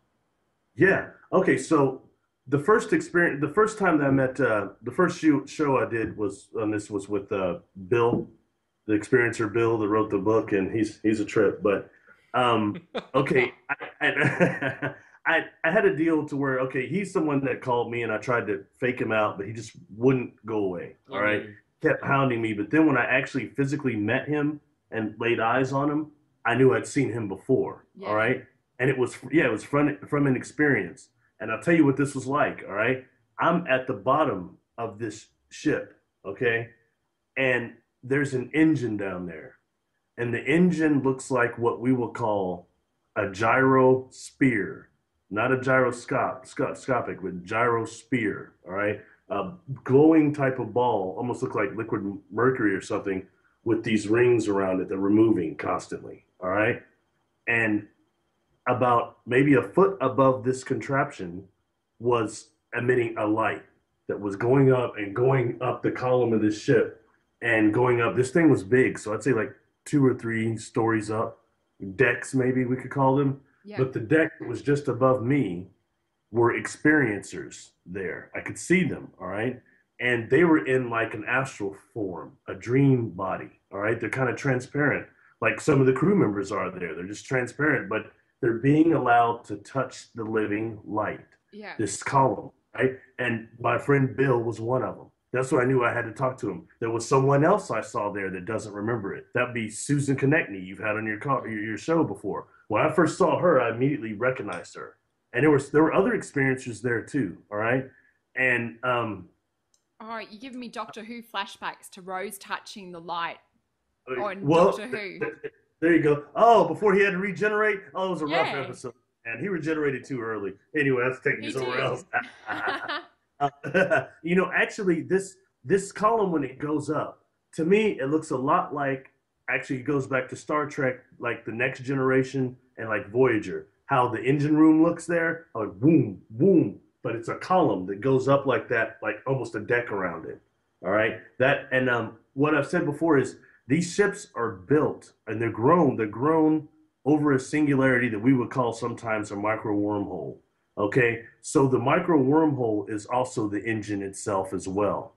So when one of us in dream body, astral body, touches this living light, which has healing properties, when we touch that living light, for us it turns into a wormhole, which is what it is. But I think it gives us access to the Akashic records. And that's what a lot is going on. A lot of people say they touched that. Even Bill said that. I touched it and it turned into a wormhole or something. I got sucked into it. That's because that's what it is. Yeah. And it doesn't. People don't think that it's actually the wormhole wrapping around the ship, not the ship going through it. You know what I'm saying? So that's anyway. That's just a component of living light. And coincidentally, on the top of that beam of light you drew there, my friend Bill said there was a black box floating up there towards the top of the ceiling, 12 by 12, he said. 12 feet by 12 feet. What about if it was small and he was miniature in there, like a little Lego dude, and it looked like it was that big? Never know, you never know. Actually, there's something else that keeps coming up for me too I know Pete was laughing at us before, like when we were, offline talking about this, but you know how I was saying before, Barry, about that we've had just all these, like, there's 3 toadstools or mushrooms that have come up through the floor in the bathroom. So we live in a house that's over 100 years old. But I keep getting reminded of the movie, The Super Mario Brothers, and that line that they say, I think it was, they've also got, like, the reptilians and that, and there's the princess who's, like, part reptilian and things in the movie. And they're talking about the fungus, and they're like, the fungus is there to help us. The fungus is trying to communicate to us. And now I'm going, all right, well, with this fungus stuff on the ship, and just, it keeps coming up for me to do with that part of the ship, that organic nature and that structure. It's just something that I keep seeing on my last few experiences with the ship. And now with these popping up in the floor in the bathroom, I'm like, what are they trying to say to me? I feel like that they actually are trying to communicate. Does that make sense to you? No. It makes total sense because we talked about that. I've mentioned several times that the first physical experience I had as an adult, the inside of this ship was like had the texture of a toadstool. Yeah, and it's like it's being grown. Yes, and that led me to look actually how mushrooms grow and how they're got the tunnels in them and things like that. Not that much unlike one of these ships. All right, Mm. and I told you they're grown over deep over a singularity. And I think a lot of people should listen to something that Timothy Leary says about the psilocybin spore, how it, and it's true, scientifically, it's resistant to cosmic rays and Mm. also ultraviolet rays. That means it's capable of interstellar travel. All right. Yeah. And if you want to talk about a probe, an advanced civilization that might be insectoid or whatever, if they want to actually send out a type of a probe, interstellar, that would make it, that's the perfect deal. And when it got to Earth, obviously it's symbiotically joined with cow patties, cow crap, which is interesting how also the Greys were harvesting cow parts that we now know is connected to this tube technology. All Mm. right, but that just keeps kind of coming up there. You know And what I mean? also looking at like David Wolf's research, who's a raw food guy in the States as well, and he talks extensively about the medicinal properties of mushrooms too. I feel like there's so many components, both on like a spiritual level and a physical level, as well as like this contact experience that, to look at the mushrooms or toadstools as kind of, some form of intelligence, because they do provide really, really high immunity. There's some really interesting information that he's put out there about how they can help, with health and things too. So I do feel like that they're being placed here on the planet, for their specific properties. This is an important point, and recently I've been watching Terence McKenna. Yes, I yeah, didn't know yeah, much about him. I'd actually listened to a 2 or 3 hour show I've got of him with Art Bell, and I thought yeah. this dude's pretty much a fucking genius. I didn't know he was right into there. He can get you high off friggin' anything from the sounds of him, but he Yeah, was talking about how what smarter way to initiate contact with a different intelligence than to have the contact method being through a plant that's here in plain sight, and to sort of go by the weakness of humanity in terms of like they need something to eat or to smoke, so they do it through something that they have, and then all of a sudden they got contact, and it's in a way where it's no, this couldn't be real, this is in dream state, but yet it's as real in a conscious state than what we are here talking now. So I think Terence McKenna is something for a lot of people to look at. yes. I stand corrected. I said Timothy Leary. You're right. It's Terrence McKenna that says that even more about the sport itself. And Yeah. that something needs to be looked at that a lot. I think and for ancient cultures, especially where you're from, the Aboriginals are very much into the difference between that. There's no difference between waking state and dream state. Is that Hmm. correct? Yeah, yeah. Okay. And they were very much fans of the magic mushroom, weren't they? But for I think those of so. us, I'm it not sure. shows us. I even I would say that they can't help as much with contact, but they can show you a door that you can open on your own. Hmm. You Yeah. don't need to do it. You know what I mean? But and if And you that's notice things that's what like I feel like with them yeah, around. yeah, the shamans would give their apprentices mushrooms, peyote, gypsum weed, stuff like that, but they weren't taking it, not anymore. Yeah, And that and kind that's of that's what tells I'm you, feeling with these popping up in the bathroom. It's like, because there's no way I would ever eat them or anything. But it feels like it's just the knowledge coming through with them. It's like, take notice of us. But there's also like a psychic component with just being around that. They talk about like with plant magic and things, and to do with like consciousness connection with plants, that we understand what specific plants work with what specific body parts, what medicine they have, what impact they do. If you look at a plant psychically and tune into the energy of it, you can feel what it does on a medicinal level, but you can also feel what it does on a psychic level. So I feel like by those growing here in the house, it's kind of like psychically influencing some of the experiences and things. And it makes sense if I look back on experiences just from a few weeks ago, why they're appearing now, and also where that's going to take me in the next few weeks, if that makes sense. While you've been talking about a few things, if I can just change the subject. Yeah. Lately, Sol and myself saw Jupiter Ascending, the movie. Have you heard of this?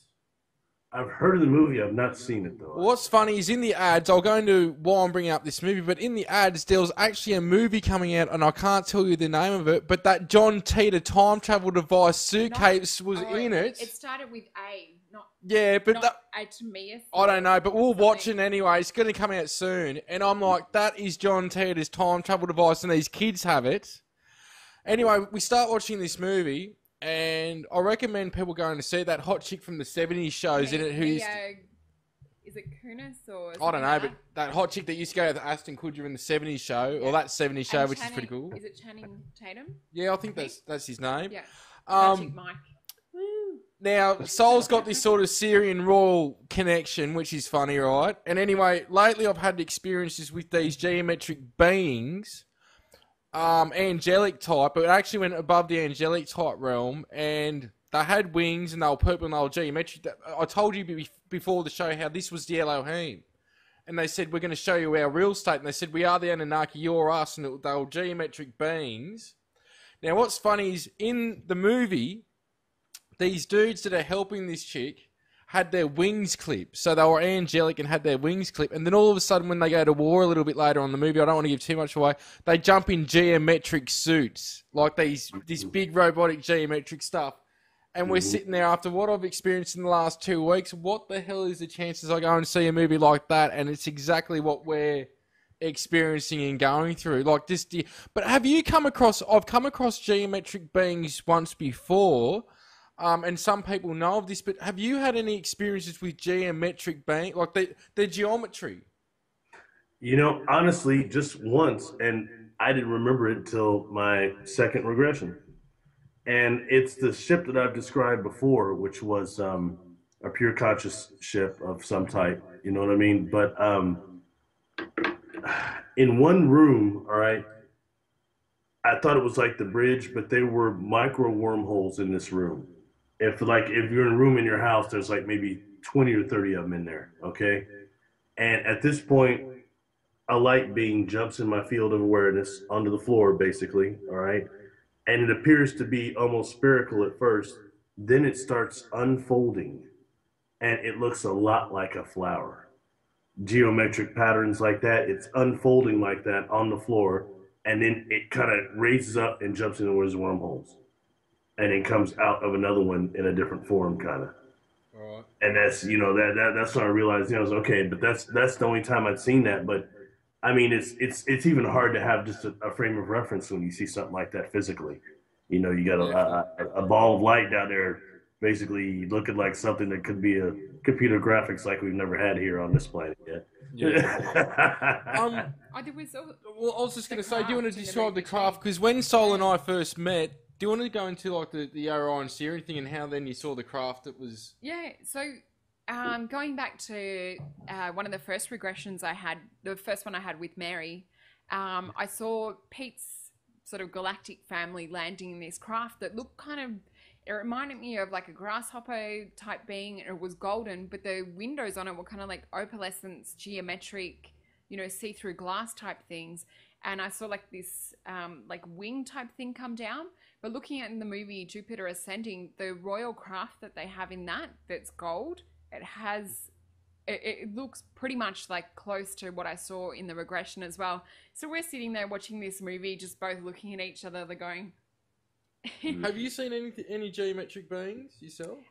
It was more that thing that I was shown last night, like that geometric dimension space sort of between things. But you haven't interacted with... Not that I can consciously remember, apart from the picture of the beings that I showed you beforehand, which seem to have geometric structures under the eyes. I'll grab the picture.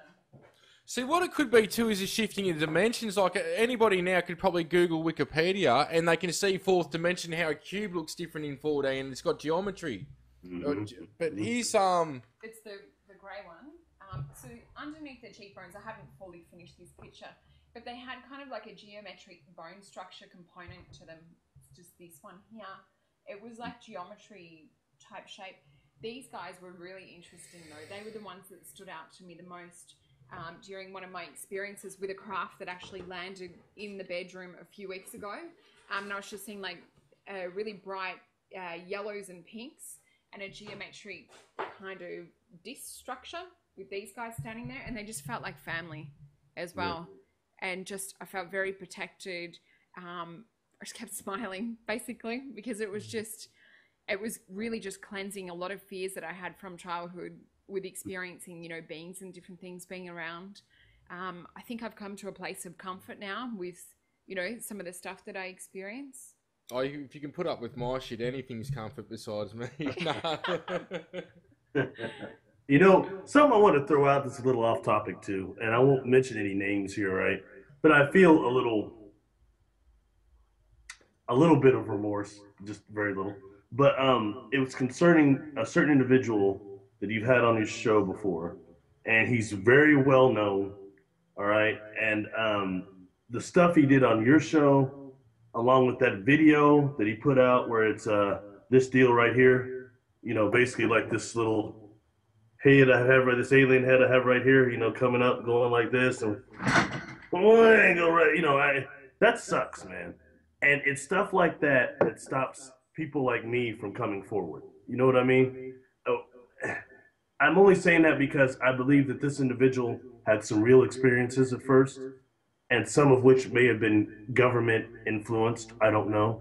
But I think that is enough to be happy and truthful with, that you don't need to manufacture stunts like Billy Myers. I'm sorry, I know that's just someone else. People get upset with me a little bit. I'm sorry. I went to a symposium, a conference in 1996 by a gentleman named Randolph Winters, and he wrote several books about Billy Myers called Temple Manual and all this other stuff or something, all right? And I tell you, it was a waste of $30. I never got over it because when I wanted to see the evidence, because I'd seen some of the Pleiadian type of ships, but that's what I expected to see. Instead, I'm seeing what very much look like very expensive wedding cakes suspended by invisible wires like Christopher Reeve in Superman. That's really what they look like, and that was insulting to anyone that's had actual contact, all right? And for someone like Myers to say, oh, I'm the only person that the Pleiadians are in contact with. Bullshit. Crap. That's crap. That's disqualifying all the other people that want to come forward maybe and say something. You know what I mean? So that's why I've stood up for James Gilliland too, and for myself being in contact, having contact with Shiji. Mm-hmm. And you've described these crafts and put these photos through to me of what other people took, and then I sent you back remember that photo I sent you not too long ago with the antenna and everything on top? Billy's shit don't look like that. Billy's shit looks like friggin' models. And I believe Billy had experiences, I think, maybe around the 70s and beforehand. And I think contact continues, but I think something's been blown out. Even his son said that once that figure was created, that a lot of stuff went downhill. That apparently, I talked to somebody in Sydney who knew somebody in one of these groups, and apparently they take 25% of your shit. We only hear about the 20% of Billy's prophecies that come true. The 80% that they will not show you, that are in older documents, that are accessible, don't come true. So this is where I can understand, because people need to realise with Barry didn't come forward till I sort of poked and prodded him in the ribs, because of, you can see why I've done my best to get Barry to come forward, because I think the information is prevalent and needed, and it's very informative. But Barry was never going to come forward. And we only met because as soon as Barry went on the internet sometime, he saw my regression with Mary, and then it was going into where Barry was going into. So I can understand what you're saying, Barry, and this is where sometimes I have days, as I've talked to Sol even lately, as far as last week, where I sometimes wonder why I'm even doing this when people are into these bullshit lies out there, and they believe this crap that's spouted out there, and it makes us look even more nuts. Yeah. We talk privately a lot, and I've noticed something. You're having a habit of exposing fakes, and you're doing it behind the scenes. You're not really saying nothing. But I've seen two people right now you've had on that are very well known, and they talk a good spiel. They talk a good spiel. Okay, but then they're doing things that are not of the light, definitely. Okay, and not something that people that want to get this forward should be doing. You know what I mean? There's no reason to do things that are backhanded. There's no reason to lie. Certainly, you lie, that hurts the credibility of everything. Because like me, like you, we can't even prove we've really anything's happened. You know what I mean? Unless you like somebody said, "Don't you have any pictures?" I said, when first of all, the temporal aphasia, you get so sick there on those ships. I don't exactly pull out my cell phone and start taking pictures. It's not even like that at all. You just got levitated through a wall or through a car into a ship. You're not thinking about your cell phone. And back then we didn't have them anyway. So, that's just something there. And I tried not to say anything about that, but I got on YouTube and I had actually Bill had pulled it up. He said, "Have you seen this?" And when I saw it, I just got ticked off, man. Because, I mean, you've helped me a lot. You've helped me to help other people. I didn't think my experiences would ever help anyone. You know what I mean? I was too busy hiding them. I didn't want to be like Travis Walton and, like I told you before, Betty and Barney Hill and the anal probes. I don't want to be that person. I've never been anal probe, but I mean, my God, you don't know what happened exactly. Did they wipe my mind and all these things? It's easier just to keep quiet and try to just be normal. You know what I mean? But right now, normal is what's destroying this planet. Normal is what's destroying our society. Are trying to do that too. And I see right now, I see these souls down here that just have incarnated here God knows how many times, but they're just going around doing this carnage, just murdering people, getting away with it for half of their life.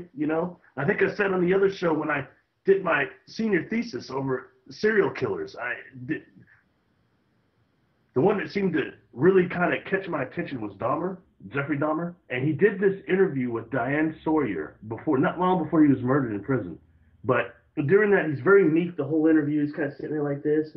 Everything he says is very meek. But at one point, he said something. He goes, they've asked, a lot of people have asked if I'm schizophrenic, if I'm crazy. He said, I'm not schizophrenic. I'm not crazy. And why did I do it? I did it because it felt good.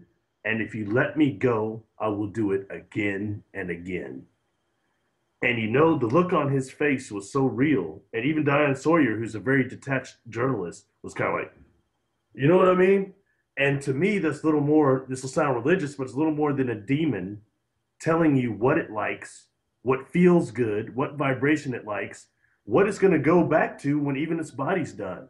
When she said, "Why did you take those skulls to your job every day? You hung them in your locker." And he said, "You don't understand. It gave me power over their souls." The stuff he was saying. And he's not the only one. Makes you think, doesn't it? Sorry, I got a little remorse, but these things need to be addressed. Yeah. And you've got people like us down here, people that are listening to these interviews that are some type of geniuses of some type, spiritually, all right? Can't maybe remember it, but they've been exiled for whatever reason from Galactic Central and sent here on this prison planet with a highly unstable and dangerous population. As well as I do, when's the last time, I don't live in where y'all do, but when's the last time anybody went to an ATM at night? 1 or 2 a.m. Yeah. If you got a gun on you, you can't do anything in this society. It sucks, man. It's dangerous here. And one level lower than this, if we fall just a little smidge of a vibration lower when we reincarnate, excuse my language, but you're fucked. Yeah. You're fucked. You're going to be like Captain Caveman. People just jump out Captain Caveman. Yeah. But look, another thing I want to bring up too is I want to thank you for coming forward. And I don't mean any disrespect by this. My stepbrother and sister are black, but being a black person coming forward, that means a lot, not just to the other black people out there and Asians and whatnot, but even myself, because even talking to Mary, there's so many people that come forward go, I never spoke about this because I'm black, because everyone you hear about is either Native American or they're white. And it's like, no. Like Mary says, there are people from every friggin' race, from every walk of life having these experiences. And that's why it's been great to get your information out there, because it's like, he's a black dude, he's in America, he's having experiences. This shows, and I've had others on the show, and I've been speaking to people from all races myself. It's been important, and I know a lot of people have praised you for that too, because it's like, here's another, and there's been others, like Barney Hill, he's one as well, though, different story and all that sort of stuff. But especially back in the day, they were going through enough shit being a multi-race, white chick with a black dude, and there was a lot of stuff for that going on. But you know, thanks for coming forward and having the balls, man. And I know what it takes to come forward.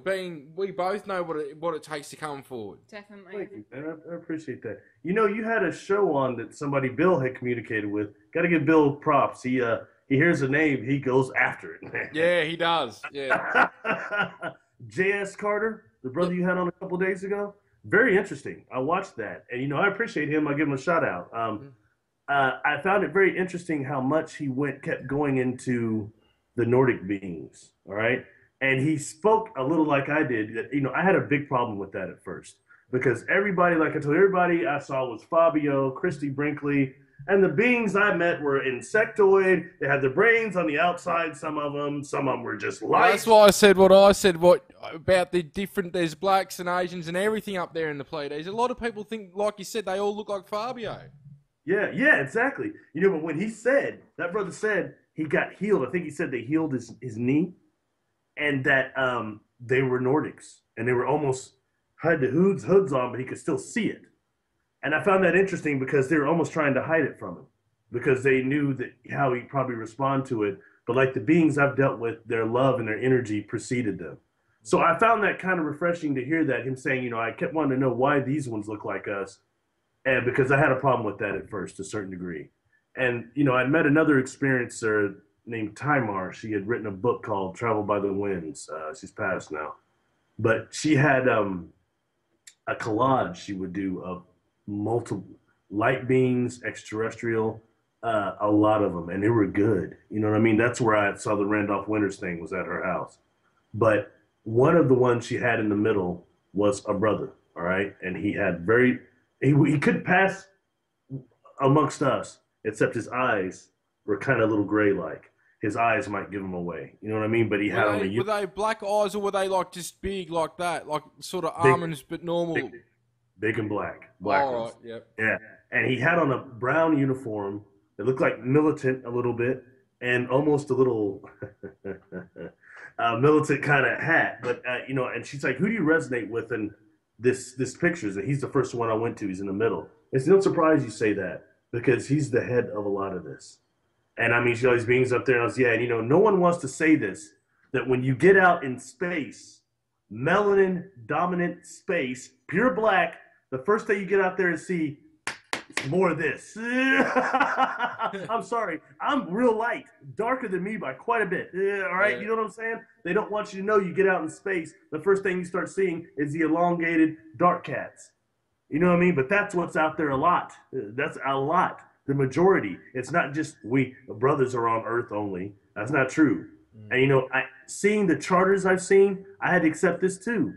The first the first charter I saw was a white man. He was Caucasian. He wasn't some Fabio guy. He just looked like maybe a professor or something, you know, brown hair, 50 maybe. But I had to accept that too. But then the second charter I met she appeared to be part African-American and part Hispanic. And when I asked her where she was from, she said, my descent is of African-American, or of black, and she gave me a location actually. She said, my descent is of that. That's a very odd way to answer a question when you have someone, what are you? What ethnicity are you? What race are you? You don't answer like that. I'm black, I'm white, whatever. I'm of this and that, meaning you're not from here. I get it now. But, you know, she was so attractive that I wanted to really maybe try to, as an info, probably have sex with her or something, and I was messing up the contact. You know what I mean? And I understand that now, but I was much younger then. You know what I mean? And the way she approached me, I see now why it was her, though. I was responsive to it. You know what I mean? At a part of my life when I wouldn't have been otherwise. Like I said, these charters, I think they show up every 7 years and keep charts on us. Yeah. And the amount of people that have come forward since that episode is very amazing. And you know, I'm noticing something. Out of the 6 or 7 people that have said something, they're saying this a lot. I was in a bookstore and this person came up. It's a bookstore a lot. I'm hearing bookstores and the airport. 2 things I hear a lot. When I got approached, one of the times it was in a bookstore. That's it. I'm going to the bookshop straight after. Yeah, go tear it up, man. Go get No, a copy. that is interesting because I get that a lot with clients too about experiences. And when they're saying, when am I going to meet, this person that I have the connection to? And it's usually in a bookstore. I don't know why, but that's always what they're showing me. Well, I've said this before. When it comes to contact for me, I obsess about some things. And one thing was I want to know where they were from. Who are you? Where are you from? And they're trying to tell me something, and you're giving me nothing but loving, but I'm still drilling them. Like, who are you? Where are they? And they start saying things. That's why I always get a little envious of the people that say, oh, they were from Arcturus. They're from here and there. I didn't get answers like that. The answers I got were, sometimes you won't understand. Look at Sector 48, beyond the nanospectrum. What the hell does that mean? Go 900 million light years out? So I try to say, okay, well, give me a dimension. Give me a dimension. 16th dimension and up. Well, that's what I've said to you lately. I've got reference with some of the beings that are closer to our vibration, like Orion or Sirius, and we're talking about the Pleiades, but once it goes beyond that, like we've talked about off air and on, like in terms of above the angelic realm, there's no friggin' reference for that. No, there's none. Then when I'm 36, I'm just recovering from 4 traumatic brain injuries. I just recently got asked, did your experiences happen before or after your brain injuries? I say both. But for the content, they started when I was a kid. But anyway, they finally gave me a name. The telepathy's coming in so strong that night. You can't tune them out sometimes when that happens, but you don't want to. And I said, okay, look, can I get a name? A name. And then that's when they told me, the Extragalactic Interdimensional Cooperative Alliance. And that came through real clear. You know what I mean? And cooperative, remember that. And the only thing I could say is, are you fucking kidding me? How am I going to tell anybody that? Look, I got 2 sonic screwdrivers up here. 2 one like Tom Baker, one like... And that's bad enough, all right? And I like Star Trek, and they call Star Trek the Federation. That sounds worse than that. I was supposed to tell people that? And that's what I said back immediately. I said, is this a joke? And they were like, no, it's no joke. And as I said, well, are you like are you the Ashtar Command? Are you the Galactic Federation? Are you the Federation of Free Worlds? I've heard all sorts of shit, man. And they said, no, we're the hierarchy of all that. They were losing, and we had to step in. And then I had to deal with that. You know what I mean? But anyway. And Sol's had interactions with them too, which that's where you two have got a huge connection besides the Egyptian and past life thing. Yeah, well, that's what's a trip, is because I was told, and this is going back 20-some years now. I didn't have the name of them then, but I knew not many experiencers were having it, except for something like Ezekiel I could read. He was describing something similar, but I was like, what the hell? Modern ufology was... Man, it freaking sucks, man. It's that people getting anal probes, getting jacked off, getting their sperm stole. I was like, oh, man, this sucks, man. That's not what's happening to me at all. You know what I mean? So, but I was told by a clairvoyant here, they said, one day, I'm sorry. I've been on a tangent lately, man. Right, people say, don't have that guy on anymore. He's weird. Anyway. Oh, God. But I was told that one day I would meet someone that was in communication with these beings. I was told at that time by 2 clairvoyants in the city I lived that were well known when I was younger. They said, you'll meet somebody from overseas. There's only 16 people that are in communication with them currently until things change. That's why you can't find anyone. Said, but there's someone you'll meet from overseas that is in communication with them. And I'm sure it's you, Sol. No one else knew what the hell I was even talking about. And I think we recognized each other's soul frequency and both had past life flashback memories of our connection together when we connected. And there's just more and more information that's being shown to both of us about that connection. And when you started mentioning it to me and just some of the images that I've been shown in connection with this, you should have listened. Makes sense. You should have listened to me about those plants. Anyway, the point being, the Venus flytrap. It's really interesting. I was watching an episode of Star Trek Voyager a couple days ago, and there's a character on there by the name of Kess, and she left the series probably the 2nd season, but she spent a lot of time in what's called an arboretum on that ship. and dealing with a lot of different flora. Reminded me a lot of you. Yep. And I'm I gonna think, have to watch that. Peter, whenever you see a Venus trap and the other bulbous one that's it's carnivorous also, think of your girlfriend there because she had something to do with that. Those are planets, those are plants that cross the animal kingdom and the plant kingdom on this planet. They're And not any. that's also what the mushrooms are too. Yeah. And this is the connection I've had and been shown things to do with the plant realm since, you know, really young. Flashbacks to do with working with them, you know, to do with medicines and healing and things like that. But there's also that scientist component that that I've worked with, you know, off-world in regards to all of the plants too. So when you talk about that, it makes perfect sense to me. You know, the nature spirits were just yelling out when the rainforests were getting destroyed. There were so many different species in there that were destroyed that could have cured, I think, about anything we have here. You know, that's a Yeah, dirty shame. It's a dirty shame. it You is. know, I think you mentioned something about you had saw an albino Sasquatch, and Yeah. I'd mentioned before, Linda Moulton Howe was the first person I heard mention that. She had several ranchers and different experiencers tell her that they saw a ship come up, basically circular beam, somebody get beamed down, these two or three small beings that looked to be of Asian descent, and they said they could have passed in our society. They go down the trail, whatever, then there's a flashlight later, and there's two blonde Sasquatches there. And they proceed down the path also. Now, there's been so many connections. That's why I always pay attention to what Mick Harris, give him a shout out, what he's Yeah. always saying about the Yowies. The Yowie that you have there in Australia and the Sasquatch Bigfoot we have here in North America are completely different. I mean, I thought that maybe there's some similarities and maybe that they're some type of hominid, but the Yowie, there's different types of them. Oh yeah, Um, there's a handful of different types here in Australia alone. I've come across two types, not the white one, but I have seen other types. We saw other ones up at Giles's that were sort of like a darker color, but this one I saw the other night out in the back was, if you look at Kiowani and Kelly's photos, they had sort of like a semi-translucence to them. Well, photos that were given to them by someone, and that's what I was mainly interacting with up at Giles, was these transparent. But that's big what dudes. I saw in the backyard the other night, and I've sort of gone past the point, like with family, you know, we'll go for family dinners, things like that, and talk about, you know, new crafts and things that we've seen, because they're very skeptical and, you know, probably just think that we're nuts.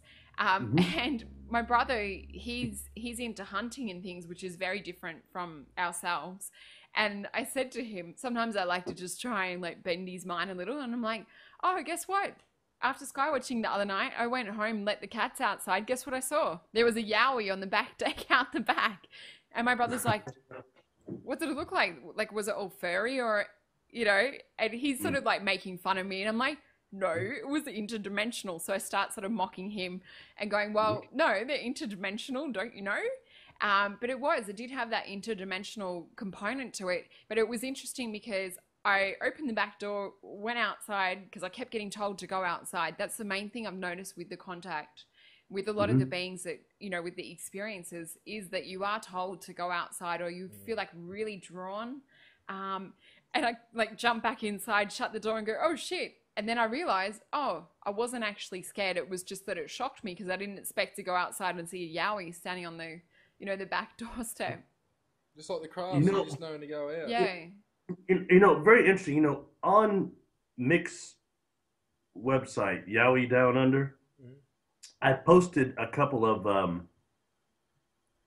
listening radio shows, and one of them is the guy on Art Bell. I was listening that night, probably 1995. He called in and sent Art a map and said he'd shot those. I listened to that, and he said he's never going to go back there as long as he lives, and him and the mate shot that because he thought it was a bear or something until they got a closer look.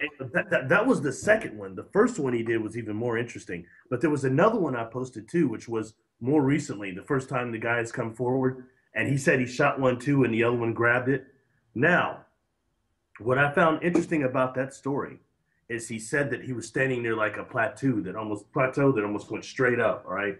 He said that the big one grabbed the little one that he shot and scaled that plateau. And he said it was impossible. The thing was straight up and it scaled it. Now, to me, that sounds like anti-gravity, does it not? And, and I would advise anyone that's listening to this right now, if you're not already hip to this guy, get on YouTube and type in Thinker Thunker.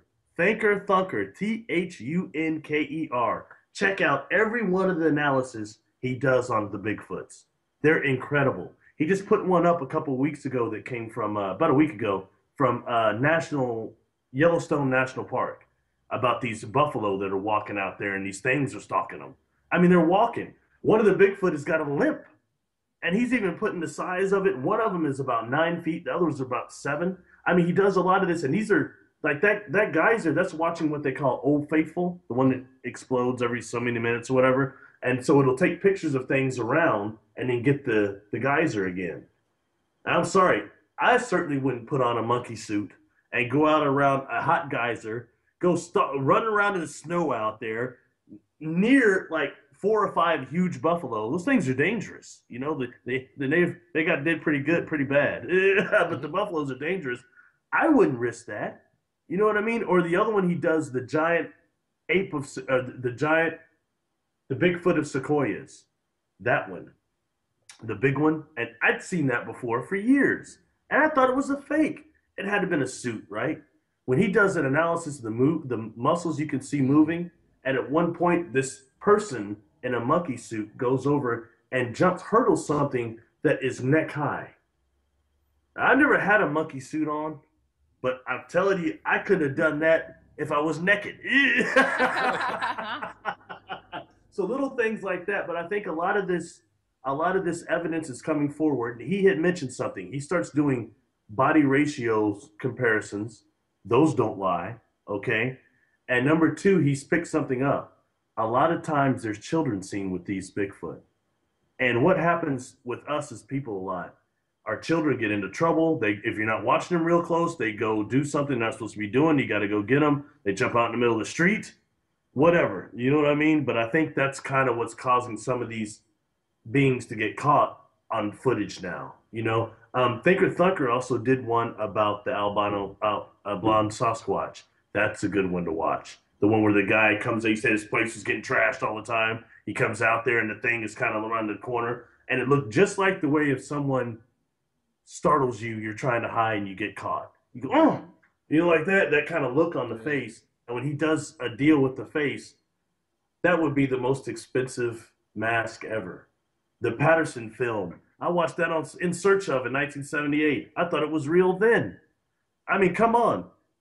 Man, why has no one turned that suit in if that's bullshit? Where's it at? That would be the biggest hoax ever. They could be getting paid. Like some of these videos I'm watching from Thinker Thunker. I would pay $10 to go to the circus and just see this guy go jump around in his monkey suit. You know what I mean? my friend had actually had an experience with one of the white albino yowies, probably about 5-10 minutes down the road from where we live. And she said the same thing. There's no way that a human could have moved like that. She saw the yowie jump from one side of the embankment across the road and like keep running down the embankment. She's like, there's no way a human could do that and move that fast. It was like a cheetah or something at the speed. But not only that, to land on your feet going on an angle that steep. But not only that her and her husband saw the face when the yowie jumped across in front of the car. And he's skeptic. He's skeptic. Yeah, he's skeptical. Now he doesn't know what to believe after seeing that. All he said was, yep, I'm driving as fast as I can. And they'll never go back in this area at night time again. In my regression, the beings said that the Sasquatches were connected to the inner earth. And that's how they're able to escape terrestrial capture and terrestrial evidence as well. Now, I have a Native American friend that saw, he used to work for me actually. He saw a Sasquatch in the Oklahoma mountains, all right, on a part of the property that his grandfather had forbidden them to go to. And they go there, they're hanging out, whatever, and they see this Sasquatch. He said it's maybe 6 feet tall, he thought, with kind of purplish fur. And he said they started kind of hyperventilating or whatever. Said, oh, look. And when it sees him, it turns up, looks at him, it takes about 3 large steps back. And as he described it, he said, I swear it appears that it dematerialized just before it got to the foliage, but it just blended in. Yeah.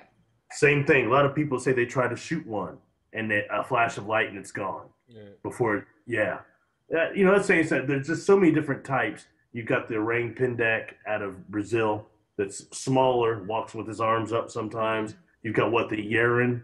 You've got the Yowie now, the Yeti, the Sasquatch. I mean, and I know there's so many different branches of hominids that existed here naturally. I can remember some of them, but I think also we've got something that's the type of galactic caretaker for certain planets. Yeah. And I believe that's what we're dealing with there. And it's interesting that you talk about, that Middle Earth component as well, because when we went with Mick and Pete helped film the doco with him, when we were looking for Yowies and Sasquatch. Where Mick's experiences were it was really about, Yeah, and that was really interesting to watch too for the other viewers who want to look more into this topic. But there was part of the Earth that we looked at, we got a sense, along with the wood knocks and things as well, other signs from them. But there was this kind of path bit with like a valley, and Pete and I both felt that underneath that valley... I saw the same stuff I saw up at Giles, this see-through apparition almost like Predator, but 10 foot tall, just go across the tracks, and then... And I saw almost like an underground interdimensional tunnel where I said to Pete, this is like where they come in, but when they go out somewhere else. And that's where I see like the interdimensional component to it, was that was like a portal for that, but they had to go in the earth to get to that part. And people can check Kiawani Lapsaritis. I've had him on the show. He's got some books and good info, and 2 shows I've done with him as well. But we better wrap it up, because we've gone a couple of hours and we've just got to go and pick up the kids real soon. So, but look, this has been good. A good length show. We've covered a lot. Barry, thank you so much for your time. Now, you've got your Facebook page, and also you're running, I think, the talk group USA. Yeah, so people can go to that page on Facebook as well. You've got Solreta psychicreadings.com, and you're doing, Sol's doing aura drawings and all that. Have you got any you can show people at the moment? This is one from today, I think it was, the last couple of days. This one was more a psychic reading, but there was like a Tibetan healer that was a component of it, and like a Mother Buddha. So that's some of the work Sol does. She does like soul reading type stuff. This one was from yesterday. There was a being called Aaron, which was sort of like a green being, but it was funny, just his body posture and things, sort of sitting slouched back in the chair. I've seen that name before. Aaron? No, that name before. That's been in ufology.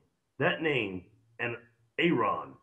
Yes, I'm positive. Sorry, go ahead. No, that's okay. This was for a lady in the States as well. There was also a Commander Durak, which was like a cat being, but these cat beings didn't have a star or a residence. They were more, I don't know, kind of their ship was kind of their home, but they didn't have a planet or star as such that they came from. Are those the xenomorphs? They're not xenomorphs. Xenophobes. They don't interact with other species. Is that them? I know there's one type of feline. What was interesting I think there was 5 of these cat beings that were on the deck of a craft, but then the ones that were working with the technology, and I could see all these control panels along the whole back wall of the craft, and it was these sort of dudes that were working with them on the craft. But anyway, that's just like a quick snippet. We can probably talk more in depth later, but we better go get the kids now. For more of my stuff and the shows and everything else, just go to petermaxwellslattery.com, everyone. But thank you, Barry. Yeah, thanks, Barry. It's always so much fun. Oh, it was very great. I hope we covered all the stuff. It was a good one, I think. Well, we'll do another one of these soon. It'll be good to get Lee Curry on it too. And anybody want it done quicker, just try and piss us all off with messages going, do it again, do it again, do it again. But anyway. It works. Yeah. So, love you all, and thank you for watching. And, stay in contact, mate, and we'll chat soon. Definitely, I will. Thank you very much. I appreciate you both. Cheers, You mate. too, Barry. See you. Take care.